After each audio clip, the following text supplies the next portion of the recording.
নমস্কার, রূপসা রান্না করে আপনাদেরকে স্বাগত। আজকে আবারও চলে এসেছি নতুন একটা রেসিপি নিয়ে। এই যে সিতেপাতি মাছ, আর অনেকে তরবল মাছ, একে তার মাছও বলে, একে অনেক নামে জানে। তো এই মাছ দিয়ে আজকে দেখাবো একটা দারুণ স্বাদের রেসিপি। আর এই মাছটার ওজন আছে 1 কেজি 200। মাছটা অনেকটা তরবলের মতো, এদিকটা চওড়া হয়, একদম এদিকটা সরু। এই এদিকটা অনেকটা চওড়া।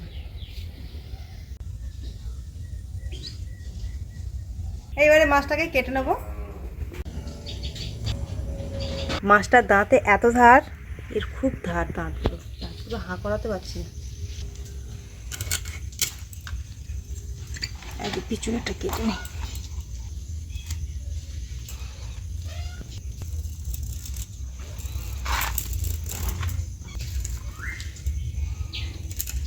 এই মাছগুলো প্রথমে একটু ছাড়িয়ে নিয়ে টানলেই উঠে যায় পাখনাগুলো।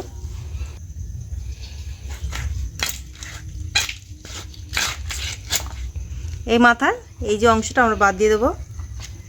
এর ভেতরে নোংরাগুলো এই যে কানকো ধরে টানলেই সব বেরিয়ে আসবে।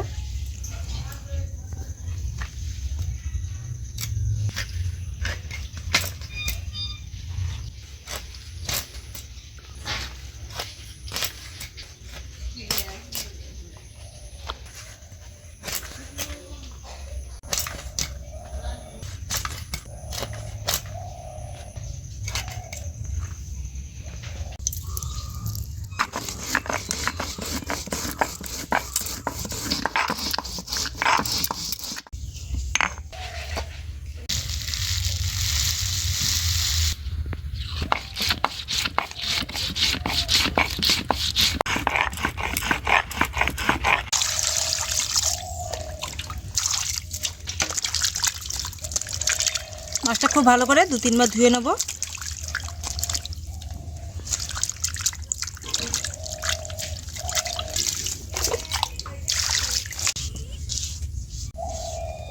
এইবার এই মাছের মধ্যে নুন আর হলুদটাকে মাখিয়ে নেব।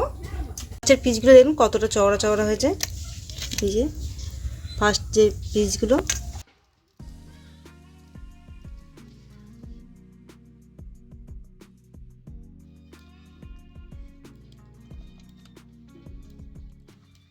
এইবারে কড়াইতে তেল দিয়ে দেবো মাছগুলো ভাজার জন্য।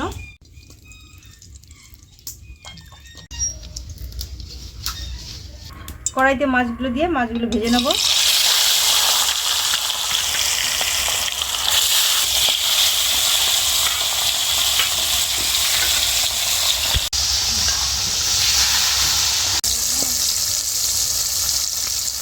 আর এই রান্না লাগবে এই যে কাটা বেগুন, আর এই বেগুন, দুটো বেগুন দিয়ে আজ রান্নাটা করবো।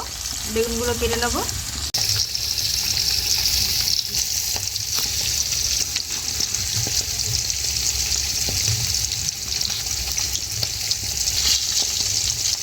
পোকা বেগুন মানে ভালো বেগুন, জানো কি, সার কম পড়েছে। দেবো।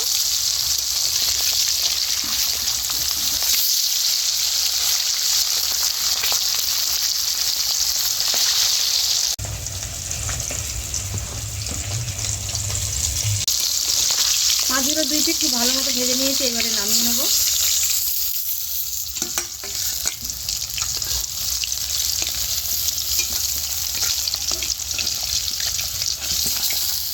বাকি মাছগুলো ভেজে নেব।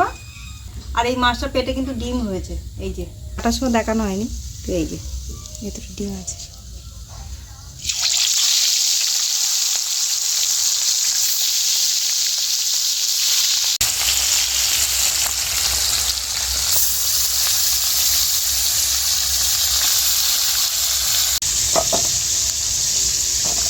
বেগুনগুলো ভেজে নেব, সেই জন্য বেগুনের মধ্যে একটা নুন আর হলুদ মাখিয়ে নেব।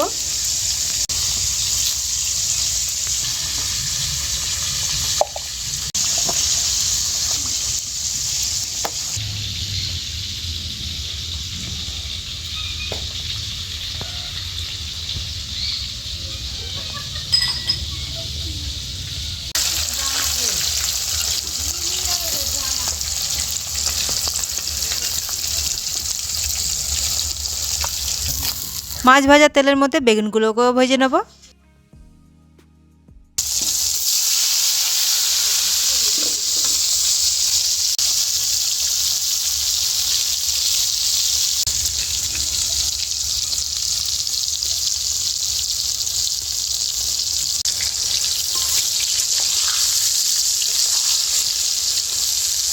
বেগুনগুলো ভেজে নিয়েছি, বেগুনগুলোকে তুলে নিচ্ছি। এবারে একটা বড় সাইজের পেঁয়াজ কুচি করে নিয়ে তেলের মধ্যে দিয়ে দিচ্ছি।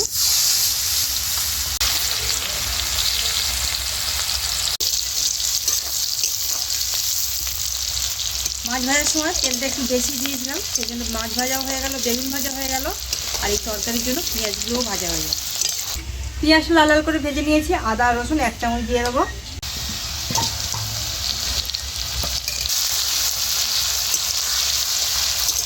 আদা রসুনটা একটু ভেজে নিয়ে এর মধ্যে দিয়ে দেবো টমেটো পেস্ট। এখানে আমরা মাঝারি সাইজের টমেটো একটা পেস্ট করে নিয়েছি।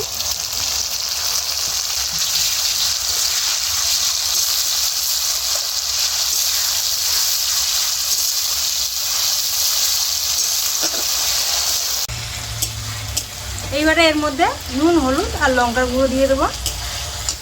নুনটা একেবারে দিয়ে দিচ্ছি, জল দেওয়ার পরে আর দেবো না, সেই রকম আঁচ করে নুনটা দিতে হবে। দিয়ে দেবো 1/2 চামচ লঙ্কার গুঁড়ো, 1/2 চামচ হলুদ গুঁড়ো, 1 চামচ জিরে বাটা, 4টে কাঁচা লঙ্কা, সব কিছু একসাথে বাটে আর একটু কষিয়ে নেবো।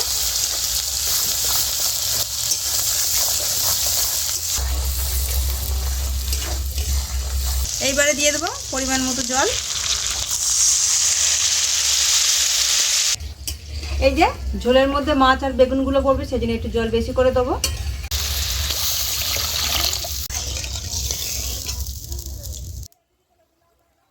ঝোলটা খুব ভালো মতো ফুটে গেছে, এবারে মাছগুলো দিয়ে দেবো।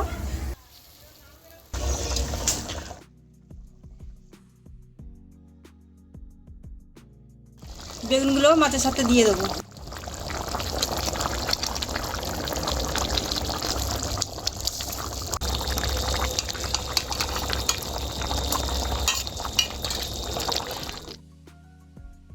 এখানে আমরা আগে থেকে সর্ষে বেটে রেখেছিলাম, 1 চামচ দিয়ে দেবো। আর এই তরকারি সর্ষেটা দিলে কিন্তু খুব সুন্দর একটা টেস্ট আসে, আর এই সর্ষেটা দিলে এই তরকারির টেস্ট দ্বিগুণ হয়ে যাবে। সব শেষে দিয়ে দেবো এই যে সর্ষে।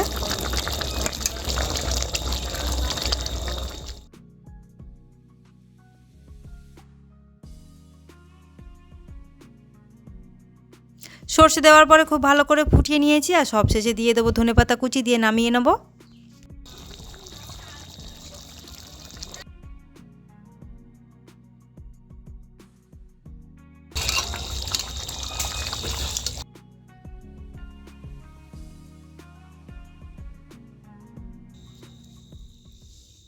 এই যে গরম গরম সীতাবাটির মাছের সুস্বাদু একটা রেসিপি রেডি হয়ে গেল।